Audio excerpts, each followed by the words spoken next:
In front of me is Realme V60 Pro, and today I would like to show you how you can open apps in split screen view. Begin by selecting an app to use in this view and launching it in the background.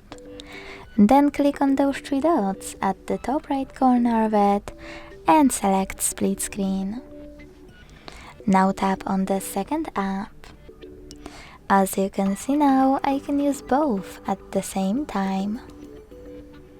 To go back from this mode, drag one of your apps all the way up or all the way down and hit home button. Thanks so much for watching. If you enjoyed this video, leave a like, comment and subscribe. Bye!